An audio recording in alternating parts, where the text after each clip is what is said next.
Good morning, lunatics. Welcome to Morning Java. Morning Java brought to you, as always, by our good friends at the Get-Go Cafe and Market, where after this loss, we can go get sandwiches, and we're packing an extra body into the box here. Chris, Taylor, when you guys jump in, where does this rank in terms of just playoff defeats for the Penguins? You want to go first? Yeah, I mean, I've seen a lot of people comparing it to when they got swept by the Bruins. I don't think this is quite that bad. I know, it's the first round, which is, hard to, swallow. But, I mean, the team that lost to the Bruins was so much stronger than this team. I mean, this is still a pretty, sucky way to go out, but I don't think it's quite that bad. Plus, that team was guaranteed a cup by acquiring Jerome McGinley, which... Brendan Morrow. And to me, this is the first round. I mean, this doesn't compare to a conference championship. I don't know if this team was legitimately a Stanley Cup contender. I think it was a playoff team, but it's a disappointment when it ends in the first round in a sweep against a team that I think a lot of us may have overlooked. Yeah, and, Matt Murray was asked immediately, did you guys overlook this team? And he said no, shook his head, no. I didn't necessarily get the feeling from anybody on the team all series that they overlooked the Islanders, but they just never played up to them. Mm-hmm. Yeah, and I think this series, maybe people are going to forget it more quickly because of the Tampa-Columbus series. It's not that well, bad. around the league they will, Yeah. maybe not in Pittsburgh. But yeah. But I think, as Dejan was pointing out beforehand about maybe where this ranks in franchise history to 1994, and to me that's similar because it could be the end of an era here. Here we are now 2 years removed from a Stanley Cup. Looks like that may be in the rearview now. Penguins didn't overlook their opponent, but the Islanders looked hungry the whole time. They wanted more. They wanted it. They wanted it. We talked about this in the press box on Long Island. We saw right away in games 1 and 2, the Islanders just... I thought the Penguins came out hard on Long Island. Yeah. I liked their effort up there, but the other guys wanted it that much more. And this is the worst kind of hockey analysis. I feel like I have to qualify this because it's the lowest common denominator. Oh, they wanted it more. They tried harder. But that's actually kind of what happened here, isn't it? Yeah, when the Penguins had... How long did the Penguins have a lead this whole series? There's your it was analysis. 6 Exactly. minutes? It was like they would get, one up and then they'd kind of sit back. The response time was unreal. I mean, Everly, every time that guy touched the puck when the Penguins had the lead, it looked like he was going for the Conn Smythe to win it in the first round. And it wasn't just that they'd tie it. They'd tie it and take the lead, and then they'd sit back and go, all right, what else you got now? We're the Islanders. We're just going to sit back and fend off your next attack. It's the composure that New York showed.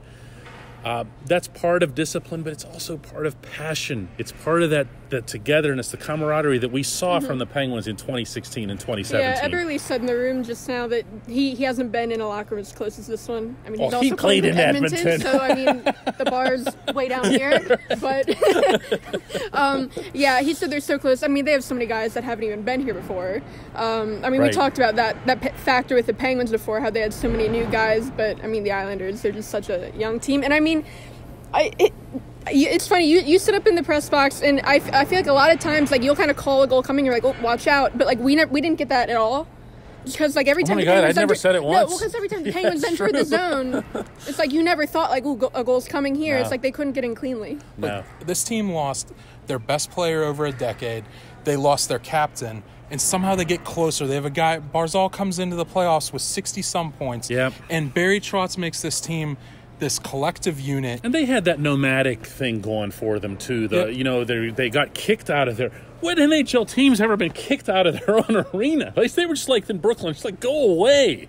And then they go and they play in the old barn, and all the storylines were in their favor, and they were hungry. Evgeny Malkin actually acknowledged this after the game.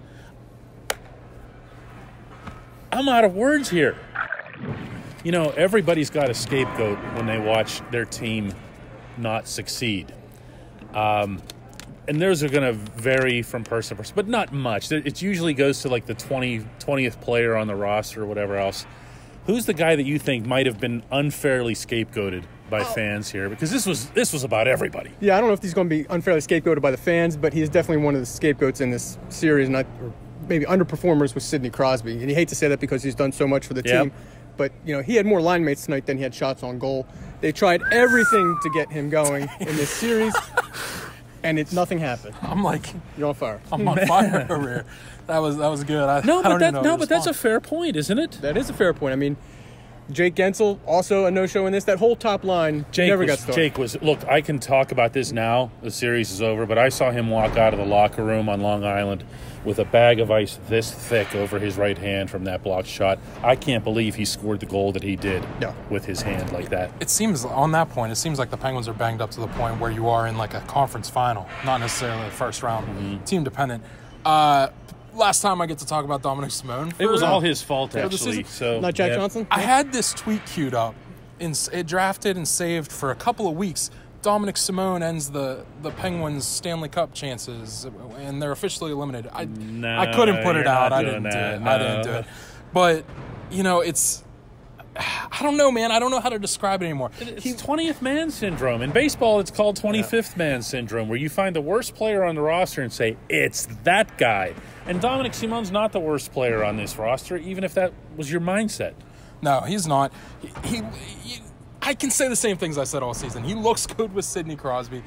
I liked some things that Crosby did tonight. I didn't like him passing up the shot with and you saw what he finished up with a minute Dominic left. Simone. Yeah. You know, it's just... Why? Because they couldn't get it out of their own zone, and they needed Dom to do that. I mean, that's the coaches aren't idiots. I mean, that's why that was done. Jared McCann was giving the puck away left and right when he was with those guys. It's not all just about offense. My guy is Matt Murray because I have a very real fear anytime it comes to hockey analysis that the second lowest common denominator of hockey analysis is blaming the goaltender. Now, there are times this season when Matt Murray struggled, and he did get the blame, I think, from all of us on this staff at various points. Not now. I'm sorry. They didn't score any goals. Eric Goodbranson and Garrett Wilson did all their scoring. I mean, I thought Matt Murray played over the last 2-3 months of this season, including the playoffs, the best hockey of his career. He's the reason they were in the playoffs. Yeah, he was really good. I mean, he didn't have anybody to fall back on. You know, there was no, he's injured, Marc-Andre Fleury comes in and wins a couple of rounds. There was no parachute. There was nothing. Nothing at all. No, he was the reason they got, I think, into the playoffs like they did when they turned to him going into back-to-back games in Montreal and Buffalo, and I think that really turned the season around for him. You know, you hate to see it end this way, but I thought he was a little bit outplayed by Robin Leonard. I don't think any shame there because... Leonard's been really, really good, Leonard's been really good, but I think it's all a moot point when you look at they had 3 goals over the last 3 games. Yeah, where do you go with that? What did you want him to do? Yeah.